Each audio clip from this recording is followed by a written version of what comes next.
You should just rent a cheap apartment and live there. After all, someone who just stays at home doesn't deserve to live in this house," said Kelly, who had returned from the city. She was now trying to drive me out of the house where I was living with my in-laws, planning to take my place.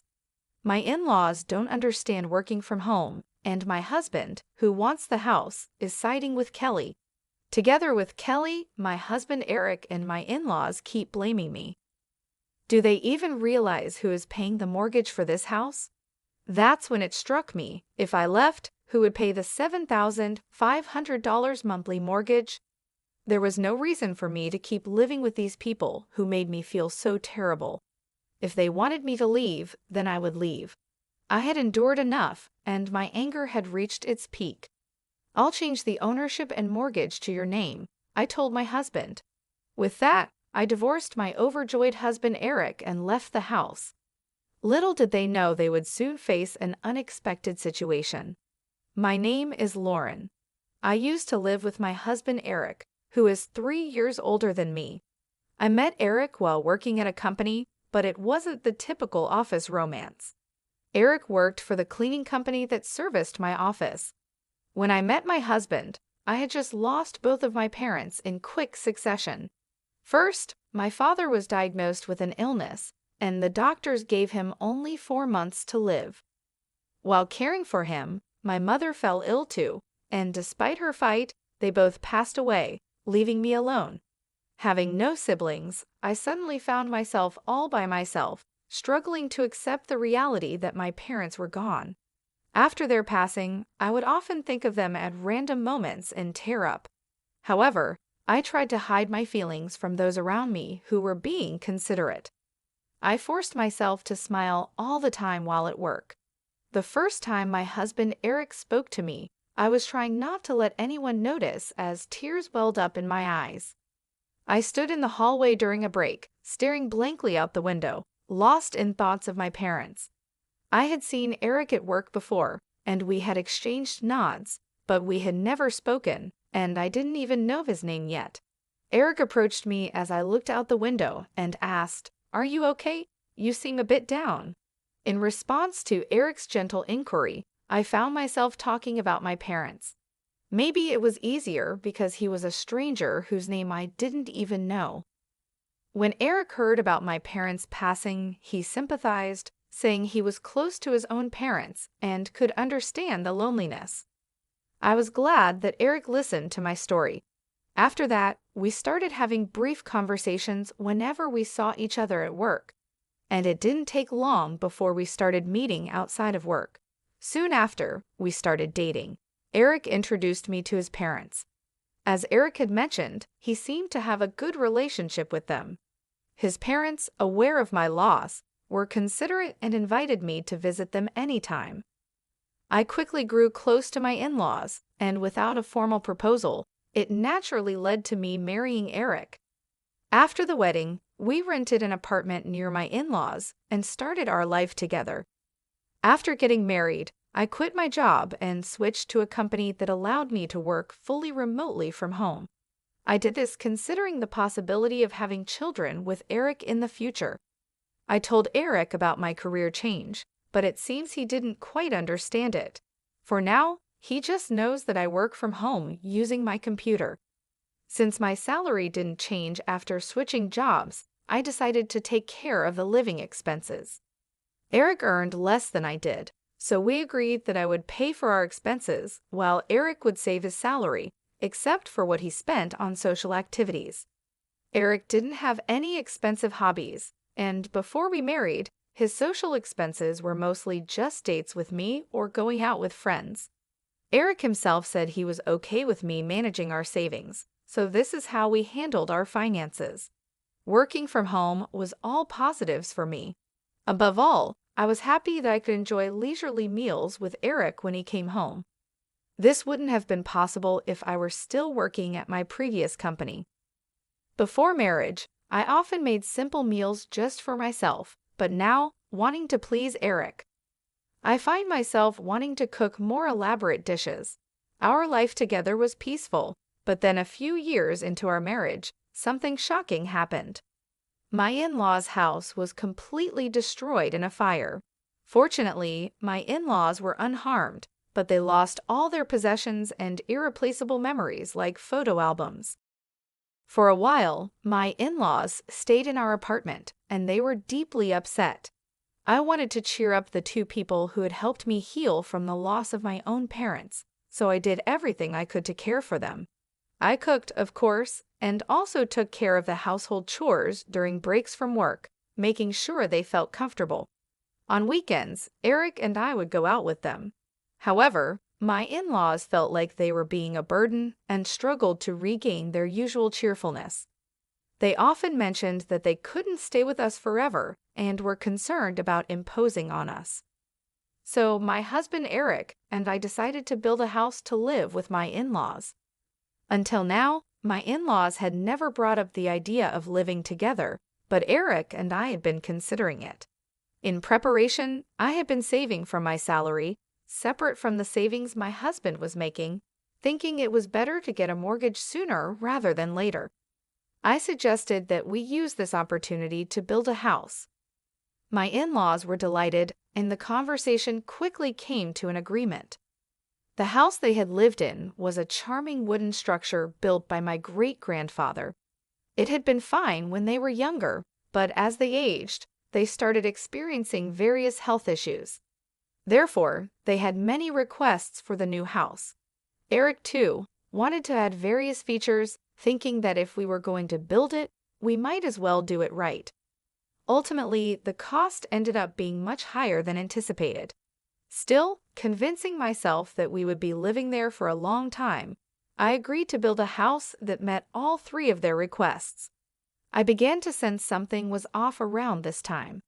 Eric was excessively claiming to his parents, Rachel and Kyle, that he was the one building the house, and they were constantly thanking only him. Even though the house and the mortgage were in my name, and the down payment came from my savings, it seemed like Eric hadn't mentioned this to Rachel and Kyle at all. Because of Eric's insistent claims that it was his house, Rachel and Kyle started pressuring me to thank Eric as well. I appreciate Eric not just for the money. I paid more because I could, not because I wanted gratitude from Eric or Rachel and Kyle. However, even when Rachel and Kyle said things to me, Eric didn't stand up for me. Instead, he jokingly said, "That's right, you should be grateful to me for letting you live in a new house." I was definitely upset after hearing these falsehoods repeatedly. I understand that Eric has his pride, so I didn't ask him to tell his parents the whole truth, but I did ask him to stop making it seem like I was doing nothing. However, Eric, feeling more confident because of our new house, just wouldn't listen. Then I found out that Eric was telling a terrible lie to his parents. He incredibly told them he worked at the same company where I used to work, which is considered a well-known major corporation. True, Eric still has dealings with that company, but as I began to notice Eric's lies and his inflated pride, I started to feel increasingly distrustful of him. I also felt uncomfortable because his parents always seemed to favor him. Still, I thought once we moved into our new home, the issue of who built the house wouldn't come up anymore, so I just kept enduring patiently. However, once our new home was completed and we started living there, their attitude towards me clearly began to change. It seemed like my in-laws, just like Eric, didn't understand the concept of working from home. They thought I was just playing around because I didn't go out during the day and was always at my computer. Eric had been complaining to them that Lauren is just playing around all day, and they seemed to have completely believed it. Before we moved, they never said anything, maybe because they felt I was taking care of them, but the sarcasm increased as soon as we moved. They would say things like, "Eric built such a fine house, and you just stay in and play around. Must be nice. Why don't you work a little and help Eric out?" Even when I was working on my computer, they would come to my room just to make these snide Eric. The discomfort made me leave the house more and more, working from a cafe instead. I repeatedly asked Eric to clear up his parents' misunderstanding. While Eric might not understand the work I do, It's my salary that's supporting his and his parents' lifestyle. All I needed was for him to tell his parents that, but Eric just said, just let them say whatever they want, still not listening. Since they thought I wasn't working, I got stuck with all the housework, and his parents started bossing me around. I couldn't take it anymore and finally stood up to them. Eric was there too, and I thought he would finally take my side seeing how upset I was. But instead, he yelled at me, "Don't talk back." Then he thrust a completed divorce paper at me, threatening divorce if I didn't comply. I had never seen Eric so angry before, and his behavior completely intimidated me, making me give in to him and his parents' demands. From that day on, both his parents and Eric's attitudes towards me turned utterly cold. The only time I felt seen and could find some solace was when I was working at my computer. I immersed myself in work to forget the treatment I received from my in-laws and husband. One day, my sister-in-law Kelly, who had been living in the city, came back to visit. She was coming to see the new house and planned to stay for a while. My in-laws immediately started complaining about me to her. They said, "Lauren is always cooped up in her room playing on her computer. Does she even realize whose generosity allows her to live in such a nice house? What on earth is she doing on that computer all day? Playing games? Is she some kind of nerd? That's just weird. We don't really understand all this, but maybe she's one of those nerds. You think if she's always on her computer, she must be one, right? Isn't she ashamed of not working?" Trying to escape their loud conversation meant for me to hear, I went to my room. Then I heard something even more shocking. They said, "Wasn't Lauren just a cleaner at Eric's company? It's amazing how she lies about working from home. She couldn't possibly have the skills for that." Kelly was talking as if my and Eric's roles were completely reversed. Since Eric had told his parents he worked at a major corporation, maybe he had also lied that I was a cleaner. The real liar here was Eric. I wanted to tell this to Rachel and Kelly, but given everything that had happened, I doubted they would believe me, so I just gave up.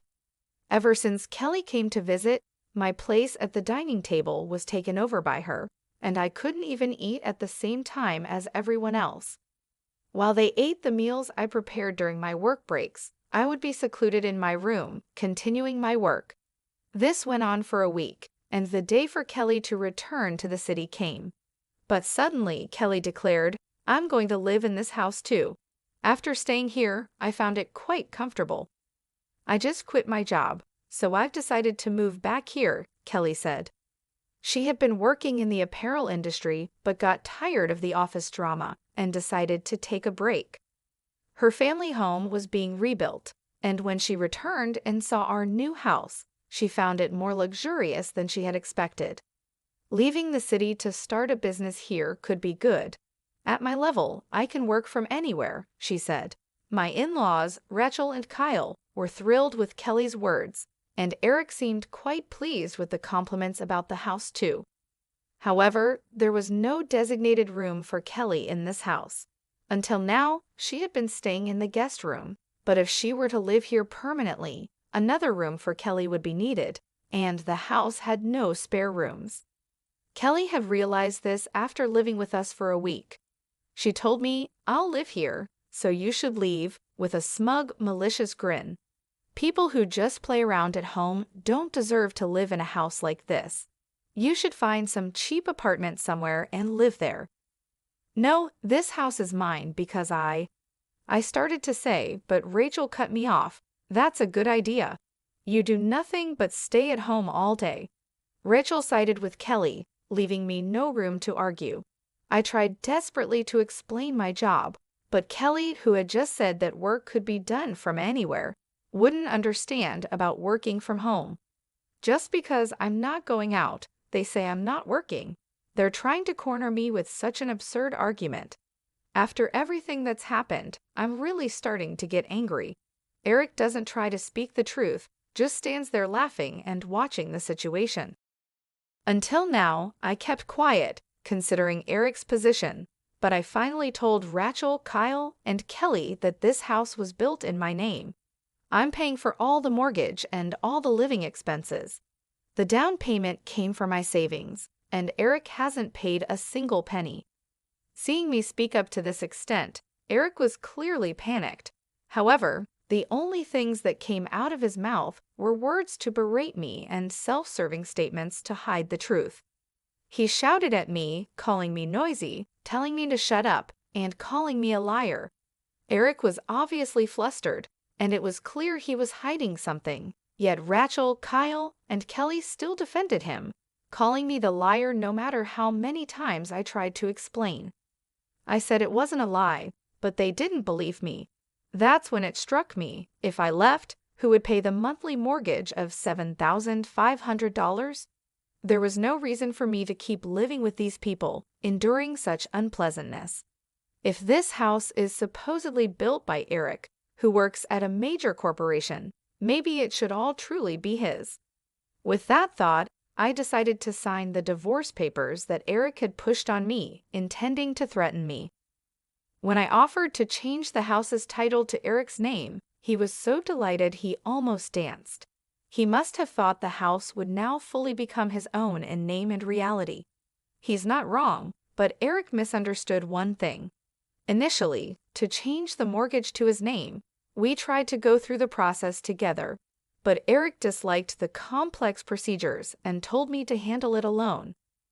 Just you go and listen to all that complicated stuff. It's just a name change, right? Get it ready for my signature only, he said.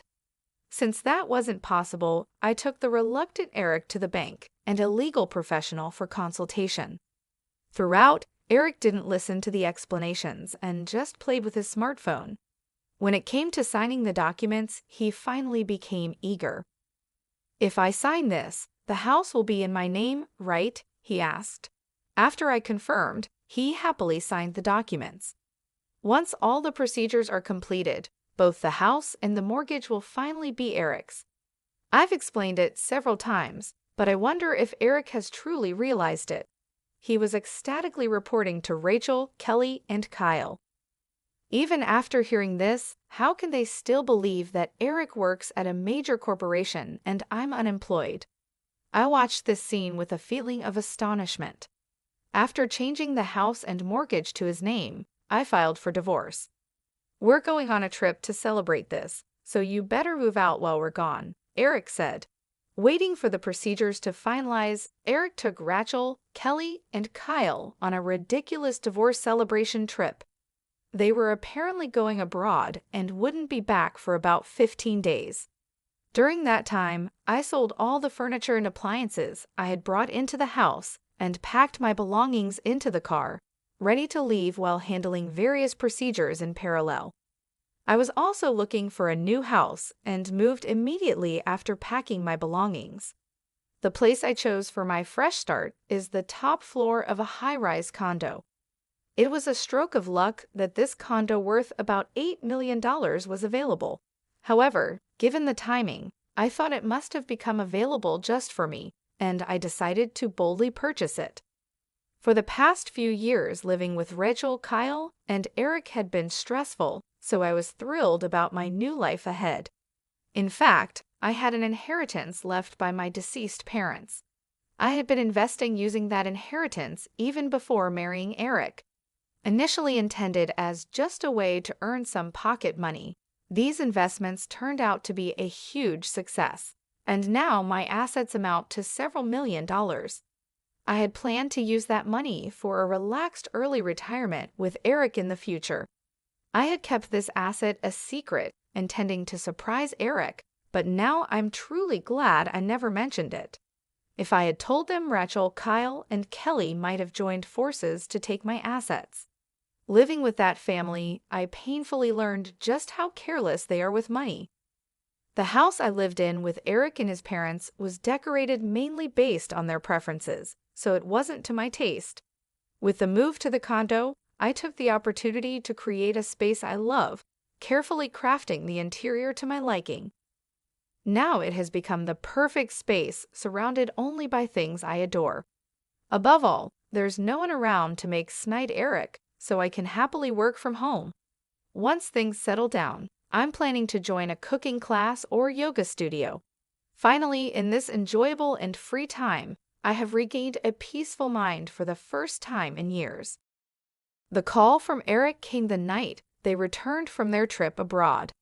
He must have realized that the furniture and appliances were gone upon returning home. He demanded them back, but I paid no attention. Everything was bought with my money, so it's my choice to do what I want with it. I didn't want to leave anything of mine in the house of those who had caused me so much suffering, not even the furniture and appliances. Of course, they were unnecessary for my new home.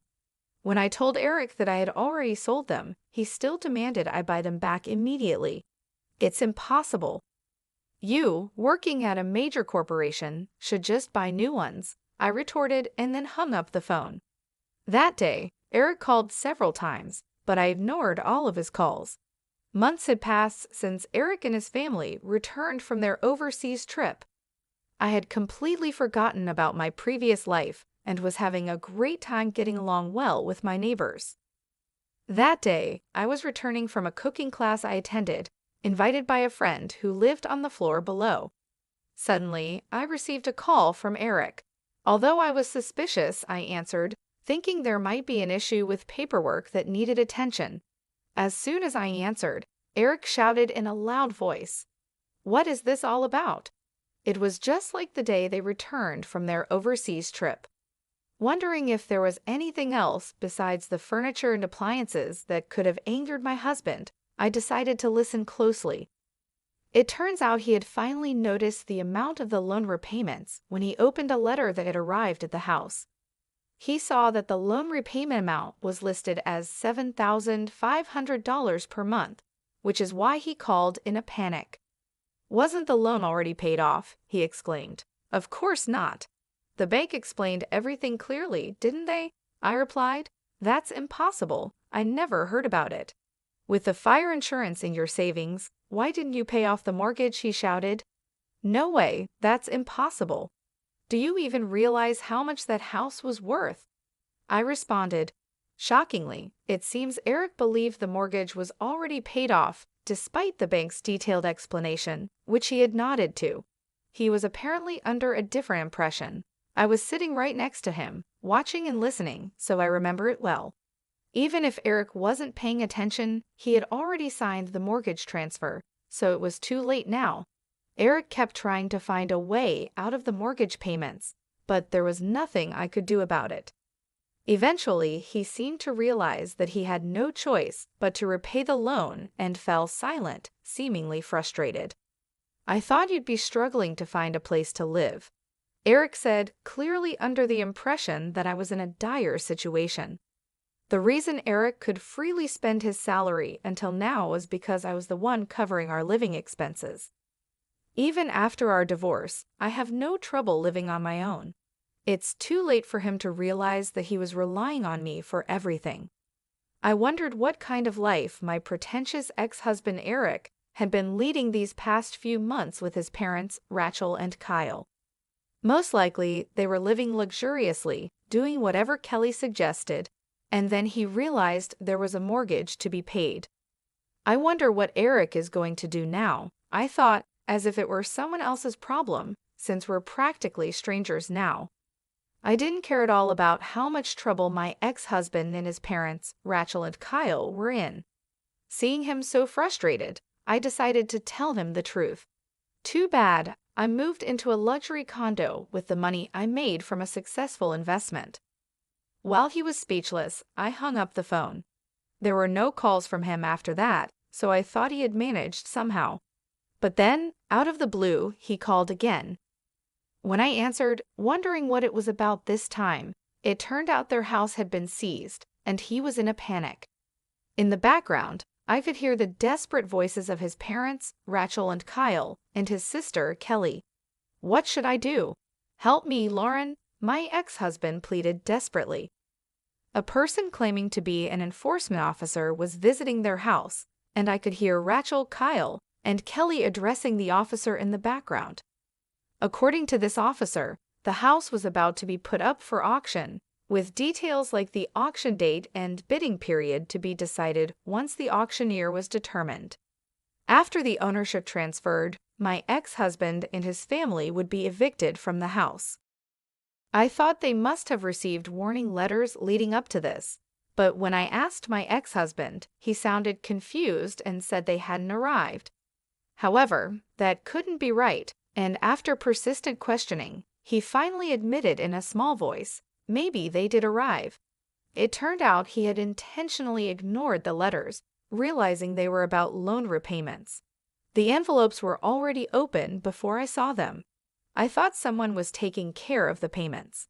Probably Rachel, Kyle, and Kelly thought the same as my ex-husband.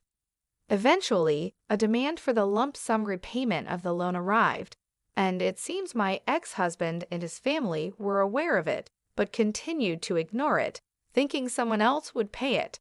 And so the house was finally seized. Can't you do something now, like pay it off? You could pull everyone's savings together. There's got to be a way, he begged. I couldn't hide my frustration at my ex-husband's helpless tone. When I suggested they pool their savings to pay off the loan, all he could say was, "It's impossible." Apparently, Rachel and Kyle had squandered their savings on an extravagant overseas trip and were planning to rely on their son, who they thought worked at a big company, for their future. It was all just their assumption.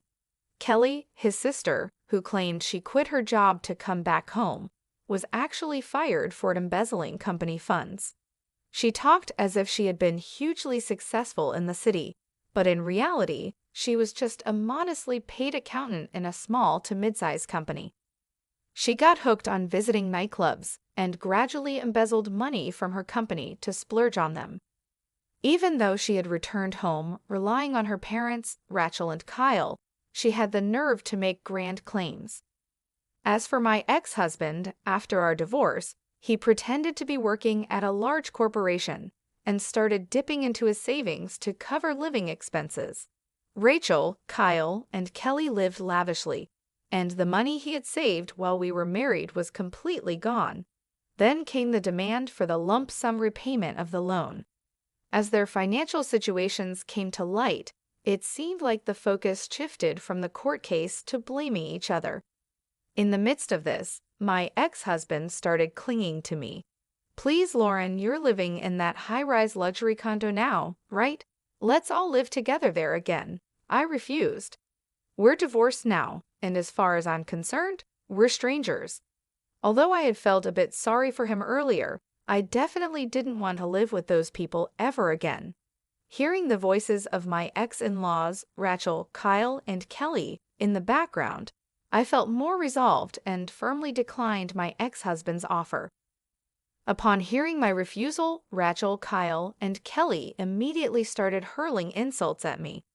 I heard various derogatory terms like heartless, scammer, and thief. Perhaps out of spite for being rejected, my ex-husband joined them in berating me. The noise over the phone was unbearable. Despite everything being the result of their own actions, there was no sign of remorse from them.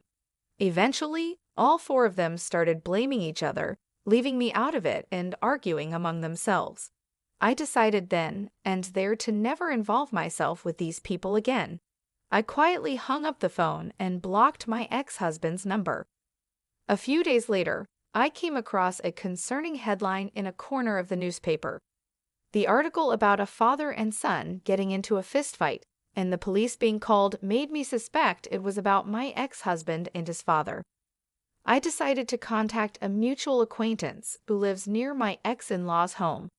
Sure enough, the incident reported in the newspaper was about them, and it happened after I hung up the phone on my ex-husband. The article mentioned that a neighbor noticed the fight and called the police, leading to their arrest. My ex-husband, his father, Rachel, and Kelly, who tried to intervene, all sustained injuries that would take about 3 weeks to heal completely. After receiving a stern warning from the police, they were released. However, the incident making the newspapers meant my ex-husband faced severe reprimands at his workplace, although he wasn't fired. The cause of the fight was exaggerated and quickly spread throughout the company. My ex-husband feels uncomfortable at work but can't afford to quite due to financial needs. Eventually, a buyer was found for their house, and they were forced to move out. They managed to find a new place, but it's an old, cramped, bug-infested apartment, a far cry from their previous home. The family of four began their new life there. Bugs appearing daily in the rooms are causing Kelly and Rachel to make such a fuss that they have already received complaints from the neighbors. They tried to work and rent a new house quickly, but both in-laws and Kelly seem to get into trouble at work and end up being fired.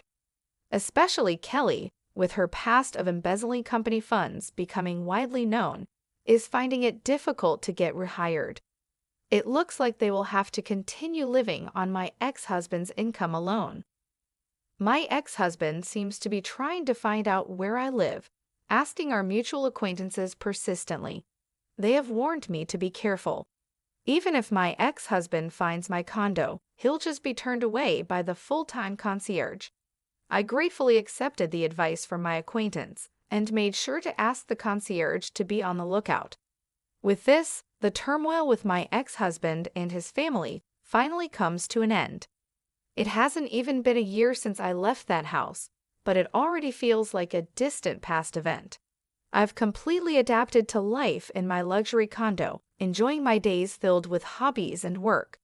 I plan to enjoy my carefree single life for a while without thinking about marriage.